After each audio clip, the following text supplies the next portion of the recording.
Lalo ng bunga kan sa imo. Wala si Jesus. Santa Maria, Ina ng Diyos, ipamigay mo kami mga parasala. Ngunyan, asin sa oras ng samuyang kagadanan. Amen. Ave Maria, Panangin Grasya, kagulangan niya ang sa imo. Malanan ka sa kababaihan, sitwalanan ng bunga kan sa imo. Wala si Jesus. Santa Maria, Ina ng Diyos, ipamigay mo kami mga parasala. Ngunyan, asin sa oras ng samuyang kagadanan. Amen.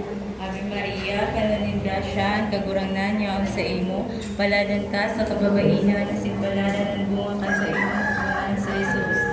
Ibanuaan. Ano kami mga aki?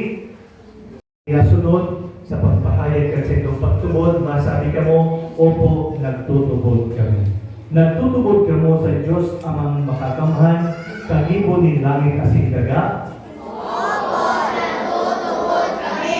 Nagtutubod ka mo kay Hesus Kristo, bugtong na aking ni Diyos, na itawo sa kapangyarihan ni Espiritu Santo, ipinakit ni Virgen Maria, pinasakitan kang panahon ni Poncio Pilato, ipinako sa krus na dadan asin dinubog. Sa ikatulong adlaw na buhay liwat, suminatas sa langit asin nagtutugaw sa tuog kang Diyos Ama, nagtutubod ka mo kaini. Opo, nagtutubod kami.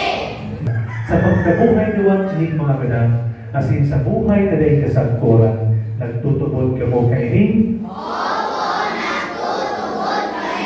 Nagtutubod ka mo sa dampang pagsitibrar kang banal na misa kung sa itinaako. Okay, lagay mo na sa ilalim. Matindugan ka boss para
tukaw ng mga aki, palawag man po sa mga magsurang.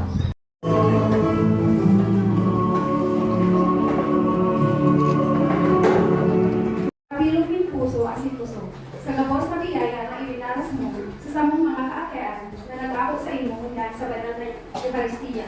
Nakikimahera kami, nadai mo man sila pagbayaan sa paglakaw sa buhay na ito. Tanganing magkalubog sila sa mga pamikit, ni Virgen Maria, na sa mga ina, asin sa mga Manila. Ini hinahagad mo, huli man sa nabi Hesus Kristo, kagulat na niya mo, sa imong aki, nakaiba mo, asin Espiritu Santo, napupuhay asin nakahalad. Diyos, sa panahon na laing kasakolan. Amen. Tukaw.